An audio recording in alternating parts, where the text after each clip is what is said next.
안녕하세요. 오늘은 여러 자료들, 스탁스캔부터 더리치, 토스증권, yiel드맥스 웹사이트까지 다양하게 참고해서요. yiel드맥스 PLTR 옵션 인컴 스트래티지 ETF, 티커 PLTY에 대해 좀 깊게 이야기 나눠보겠습니다. 네, 안녕하세요. 이 PLTY가 특히 그 분배율, 배당률이라고 많이들 부르시는데 이게 엄청 높다고 해서 관심이 뜨겁잖아요. 맞아요. 그 숫자가 정말 대단하던데요?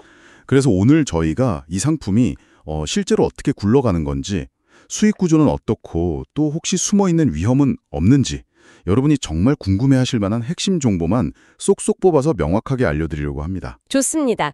자, 그럼 PLTY, 이게 팔란티어, PLTR 주식이랑 관련 있는 건 알겠는데 직접 투자하는 거랑은 좀 다르다고요. 정확히 어떤 상품인가요? 네, 핵심을 바로 짚으셨네요. PLTY는요, 팔란티어 주식을 직접 들고 있는 게 아니에요. 아, 직접 사는 게 아니군요. 네, 그 대신에 PLTR 주식에 대한 콜옵션, 이걸 팔아서 매도해서 월마다 수입, 그러니까 인컴을 만들려고 하는 그런 액티브 ETF입니다. 전문 용어로는 합성 커버드 콜 전략을 쓴다고 하죠. 합성 커버드 콜. 아, 옵션 전략이라니까 살짝 머리가 아파오는데요. 쉽게 말하면 주가가 막 오를 때 얻는 큰 수익은 좀 포기하는 대신에 그렇죠. 매달 좀 꾸준하게 현금 흐름을 만들어 보겠다. 이런 시도라고 보면 될까요? 정확합니다. 콜옵션을 팔아서 받는 그 프리미엄으로 수입을 얻는 거예요. 마치 특정 가격의 주식을 팔겠다고 약속하고 그 대가, 프리미엄을 미리 받는 거랑 비슷하다고 보시면 됩니다. 아하. 그래서 PLTR 주가가 확 오를 때는 그 수익이 딱 제한되는 거고요. 근데 반대로 주가가 떨어지면요, 그 손실은 또 그대로 다 안고 가야 하는 구조입니다. 그럼 수익은 제한되고 손실은 그대로다. 네, 매달 분배금을 주려고 노력은 하지만 이게 또 보장되는 건 아니고요. 그렇군요.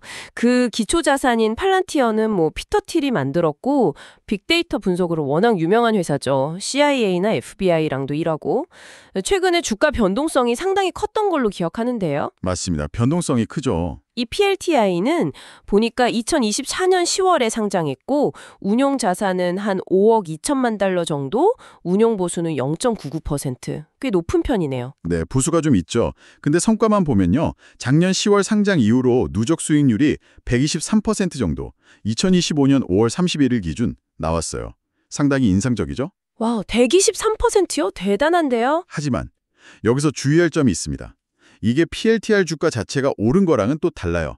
예를 들어 어떤 기간에는 PLTI 총수익률이 48%였는데 같은 기간 PLTR 주가는 82%나 올랐거든요. 아, 기초자산 상승률보다는 낮았네요, 그 기간은. 그렇죠. 그러니까 과거 성과가 좋았다고 앞으로도 계속 그럴 거라고 생각하면 안 됩니다. 늘 그렇듯이요. 자, 이제 제일 궁금한 부분입니다. 자료들 보니까 연환산 분배율이 139%, 129%, 80%, 심지어 100%가 넘는 숫자도 막 보여요. 이게 진짜 우리가 생각하는 그 배당 수익률인가요? 뭔가 좀 다른 얘기가 있을 것 같은데요? 바로 그겁니다. 이게 핵심이에요. 이 엄청나게 높은 분배율 디스트리뷰션 레이트는요, 사실 옵션 팔아서 번 돈, 그 프리미엄 수익이 포함된 숫자입니다. 아, 옵션 수익이 포함된 거군요. 네. 근데 진짜 펀드가 투자해서 벌어들인 순수한 수입만 따지는 지표가 있거든요. 30일 SC 일드라고 하는데 이걸 보면 2.76%, 2025년 5월 31일 기준밖에 안 돼요. 훨씬 낮죠? 2.76%요? 와, 차이가 엄청나네요. 100% 넘는 숫자랑 2.76%라니. 그렇죠. 그래서 이 둘의 차이를 명확하게 아는 게 정말 중요합니다. 겉으로 보이는 숫자에 혹하면 안 된다는 거죠. 아, 그러니까 그 높은 숫자가 전부 이익 배당이 아니라는 거네요. 게다가 분배금에 투자 원금 반환, 리턴 오브 캐피탈, 이게 포함될 수 있다는 점이 정말 결정적인 것 같아요. 맞습니다. 자료 보니까 2025년 4월 분배금은 98% 이상이 ROC였다면서요. 이건 뭐랄까 그냥 제 저금통에서 돈 꺼내서 저한테 주면서 자 용돈 하는 거랑 비슷한 거 아닌가요? 네, 아주 정확한 비유입니다. ROC는 말 그대로 투자하신 원금 일부를 돌려드리는 거라서요. 장기적으로 보면 펀드의 순자산 가치, NAV랑 주가를 계속 갉아먹을 수 있어요. 아, 그럼 분배금 받는다고 좋아했는데 사실은 내 투자 원금이 줄어들고 있었을 수도 있다. 네, 그럴 수 있다는 점을 반드시 기억하셔야 합니다. 이게 아주 중요한 포인트예요. 성과 얘기하다 보니 기술적 분석도 궁금한데 이것도 좀 자료마다 말이 다르더라고요.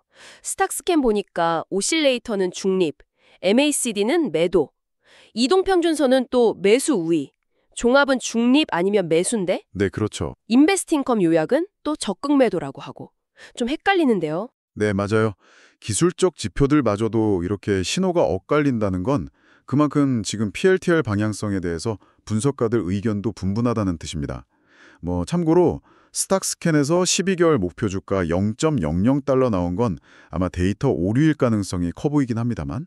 0달러는 좀 심했죠. 네. 하지만 이런 불확실성 자체가 투자할 때는 고려해야 할 요소인 거죠. 이렇게 변동성도 크고 전략도 복잡하고 그럼 투자자가 제일 조심해야 할 위험 요인은 뭘까요? 그 높은 수익률 뒤에는 분명 대가가 클 것 같은데요. 가장 큰 위험은 역시 PLTR이라는 단일 종목에 너무 집중되어 있다는 겁니다. Single Issuer Risk라고 하죠. 아, 한 종목에 몰빵하는 위험. 네. PLTR 주가가 흔들리면 PLT와의 성과도 그냥 그대로 크게 흔들릴 수밖에 없어요. 그리고 옵션 전략 자체에 원래 들어있는 시장 위험, 유동성 위험 이런 것도 있고요. 또 아까 말씀드린 것처럼 콜옵션을 파니까 주가 상승분은 일부만 먹는다는 거, 수익 참여 제한 위험 이것도 명심해야 하고요. 아, 그리고 분배금 자체도 위험인 거죠. 보장도 안 되고 심지어 원금 ROC를 돌려주는 걸 수도 있다는 분배금 위험, 이것도 빼놓을 수 없겠네요. 정확합니다. 그게 아주 중요해요. 아, 그리고 일드맥스나 PLTY가 팔렌티어 회사랑은 아무 관련 없다는 점도 중요하겠고요. 네, 그것도 알아두셔야 하고요. 그 외에도 포트폴리오를 자주 사고 파는 데서 오는 비용 문제, 높은 회전율, 파생상품 거래 위험, 또 이게 나온 지 얼마 안 된 신규 펀드라는 점 등등 고려할 게 많습니다. 본질적으로 이건 상당히 높은 위험을 각오해야 하는 상품이에요. 자, 그럼 오늘 이야기 좀 정리해 보겠습니다. PLTRE는 옵션 매도 전략을 써서 높은 월간 현금 흐름을 추구한다. 하지만 이건 기초자산인 PLTR 주가가 올랐을 때 그 상승분의 일부를 포기하는 대가로 얻는 거다. 네, 맞습니다. 그리고 주가 하락 위험은 그대로 다 안고 가야 한다. 특히 그 엄청나게 높아 보이는 분배율은 사실 옵션 프리미엄 수익이랑 심지어 내 투자 원금을 돌려주는 ROC가 포함된 수치일 수 있다. 그렇죠. 그 점이 핵심이죠. 이게 장기적으로는 NAV 하락으로 이어질 수 있고 또 PLTR이라는 단 하나의 종목에 모든 게 달려있는 위험도 매우 크다. 결국 높은 잠재 수익에는 그만큼 높은 위험이 따른다는 거네요. 여러분도 이 점은 꼭 기억하셔야겠습니다. 네. 마지막으로 여러분께 한번 이런 질문을 던져보고 싶어요. PLTR의 성과는 결국 기초자산인 PLTR 주가 그리고 그 변동성에 크게 좌우되잖아요. 그렇죠.